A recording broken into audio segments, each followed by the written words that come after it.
Hello, greetings to you all over the world, wherever you may be watching this video from. And I want to thank you for coming back. If you're a subscriber and you're coming here again, thank you so much for coming back. And if you're coming to this channel for the first time, thank you for coming around. Thank you for seeing this video, and I hope that you will subscribe to this channel. Okay, so today is just a day to share one of those news, and of course to leave us in a situation or in a condition that would not propel us for the next phase of relocation journey. I'll encourage you to please watch this video to the end, and I'm sure you're going to enjoy it. My name is Olutu Opeyemi, and I'm just here to share opportunities that flies around from anywhere in the world as it reaches me. And today we'll be dwelling more on the relocation gist between UK and Canada. I'm just going to be sharing some information about each of them, so that will help your decision making process about which one you want to go for.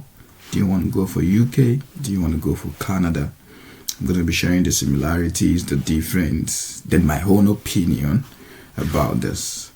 So guys, first of all, I want us to watch this video together about the information from Canada. Yeah, it's a recent information. We all know that these countries are making a lot of moves as regards their immigration process. They're trying to minimize immigration rates. They're trying to control immigration in their various countries. But different policy to each other. They have different policies. So I want us to look into this first video. Yeah, I think that's the only video I'll be sharing on this video. Let's just watch it, then we'll gist about it afterwards. Stay tuned, guys.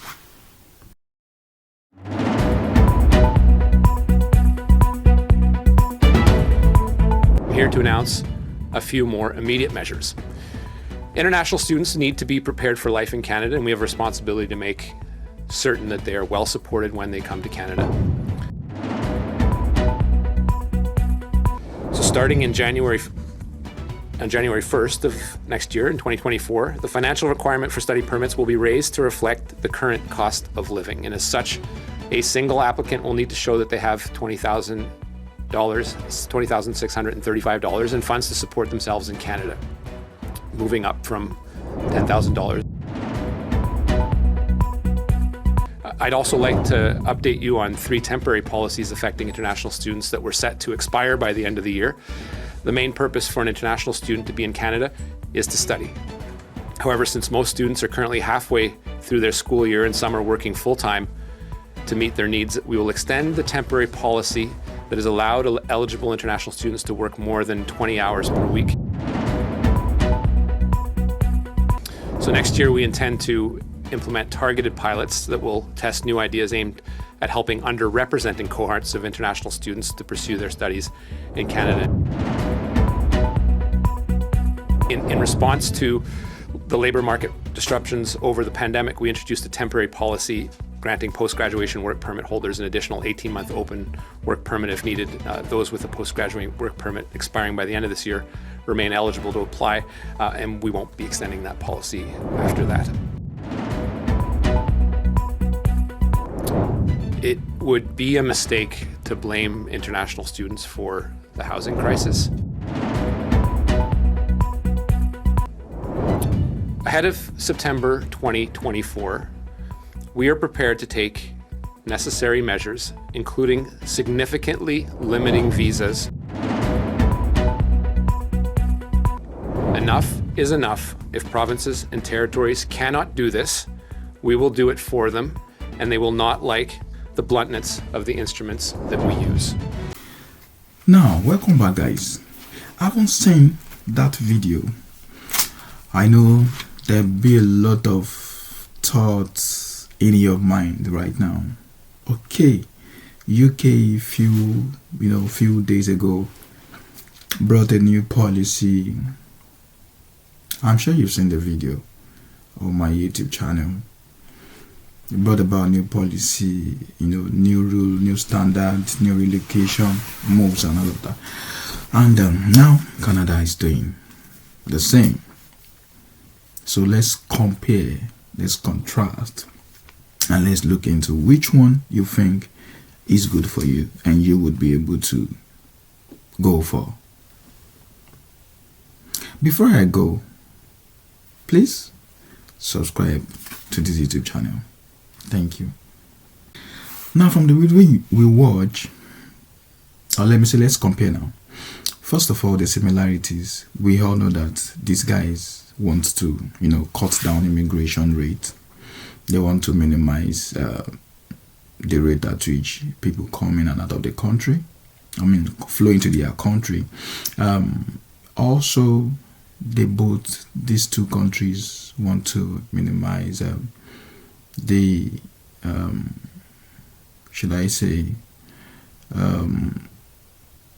they want to take action on the international students.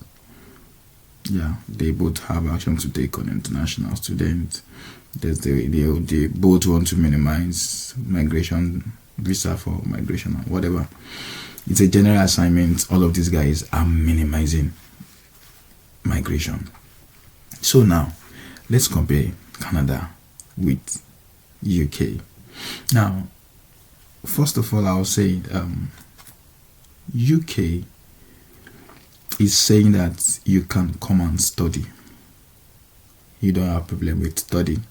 Then, if you're coming to study, depending on the institution you're coming to, as long as you have your legal document to come and school, you're welcome. You don't have a problem with schooling. Now, where you have the challenges, you coming to school and you want to bring your dependent, is gonna stop from January 2024. So no more dependent, but you can come and school with the normal school tuition and everything. Your proof of fund and all of that. So you can come and school. But in Canada, you can school as well in Canada. But the difference here is that Canada recently has increased the proof of fund, that is the financial requirement for a student. Now is it has increased from $10,000 to $20,650, and that's approximately that's more than double. Double would have been 20, but now it's 20,650. So you can imagine now. So now for Canada, if you want to bring somebody in, then you have to have an increased proof of fund. That's the current. The proof of fund you require will be higher, and I think it's better because people can still get funds as proof of funds for a couple of time, for a period of time, to get the document that are needed for the location. But for UK, if you're bringing somebody in, if you have to bring somebody in, you personally have to be doing a job. Now, this is not about your proof of fund. It's about the fact that you have to be doing a job that will earn you £38,000 annually. And I can tell you with all sense of humility that that's not visible. That's not visible. There's no amount of work you want to do that is going to earn you that much. No employer is going to give you that much, especially with a skilled worker visa. No employer is going to give you that much. No. Most the popular the common Annual fee is usually around 18 to 22,000 pounds annually. So even if you do 24 hours per day for the next 1 year, I'm not sure you can still make up with 38,000 pounds. And you can imagine. So it means there is no room for bringing anybody in. But for Canada, you can bring somebody in, but of course with increment in the proof of fund that you will need. Do you see what's involved now? Do you see the difference? So that's about the financial requirement for both. Now, Canada did not restrict one job from another, unlike UK. UK is saying that if you're a carer, you can bring, if you're a carer, care assistant, healthcare worker, blah blah blah, you can bring people in. You can bring dependents in from spring. That should be around March or April next year.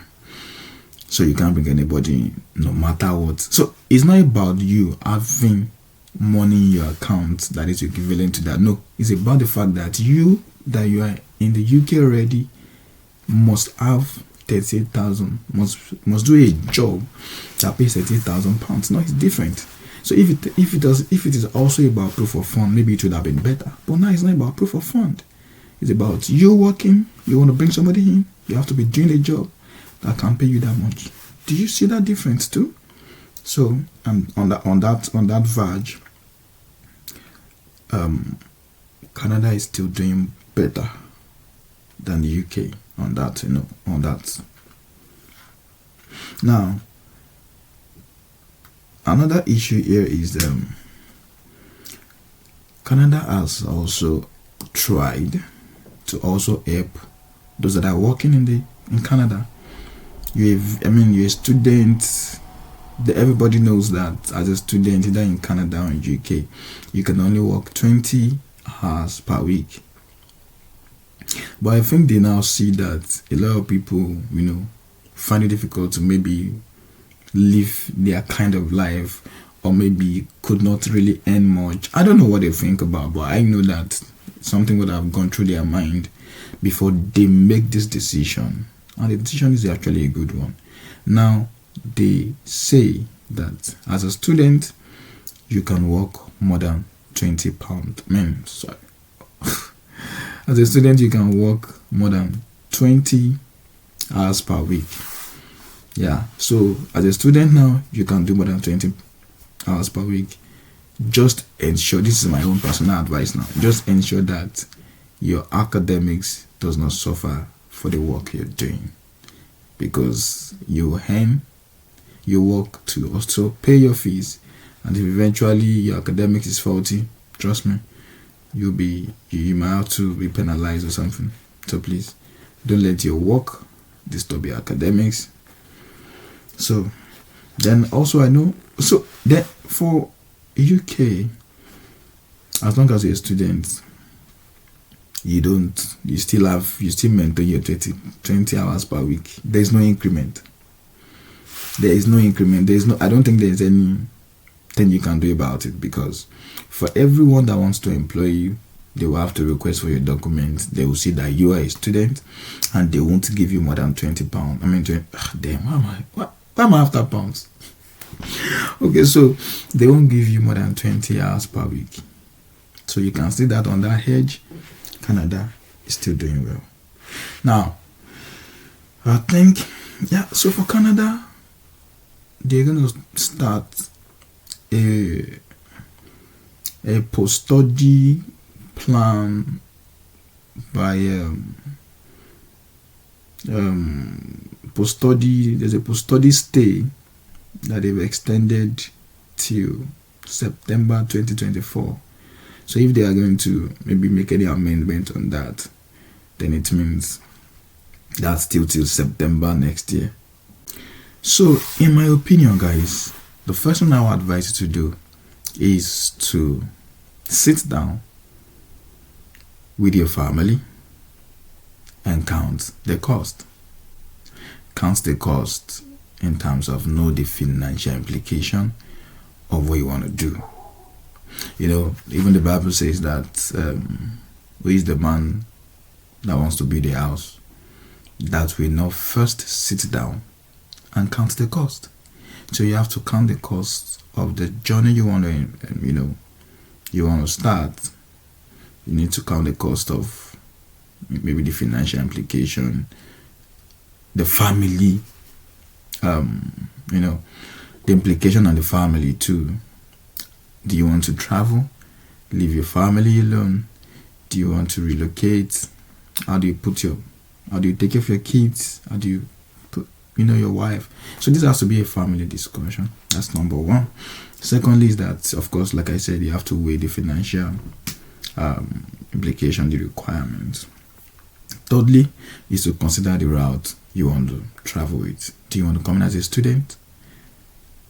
Then you work, raise some funds before you can bring in your family, or you want to come in, have the proof of fund needed to be able to come in with your wife. Whichever way, sit down and look into it. Now, thirdly is consider the country you are looking into. Consider their policy. Consider the kind of course, the visa you want to use. Consider the policy. Consider. Just try to look ahead. Sometimes you really can't really say what's going to happen on the other side until you get there. But at least from the information you get, I would also like to say that you can also get as much information as possible that you want to get on the internet. If you think you need to get a job first, contact or look out for jobs in Canada. Of course, I'm going to be sharing that, but recently it's been also engaging for me. So that's about that. Consider if you want to work, what kind of job can you do? Do you have the documents, the certifications, and all of those things that is required for the kind of job that you want to do? That's another thing to also consider. So then also consider the fact that before you can get maybe documents for the leave to remain, which one is also better? Okay, Canada, maybe like 3 years. If you're stable in your province for 3 years, I think you can get your citizenship. I think so. But for UK, it's currently 5 years, and they are currently still debating if they're going to elongate it or extend it to 10 years. You can imagine. So, looking at it, it looks as though maybe UK just want to bring in people, come and work for us, come and come and upgrade and improve our economy and all of that. Maybe they don't. Maybe they are not ready to, really give you the best of the country. I don't know. But, compare just these two things and you make decisions on what to do. As always, I will still drop informations, jobs, opportunity, locations, and all of those things. And this brings me to the end of this video. Thank you very much for watching, and I hope you enjoyed and you're gonna make use of the information you've heard here. Some people are not aware of these things, yeah, but you might just be helping somebody by sharing this video today. Thank you guys, and I wish you an amazing day ahead. Bye.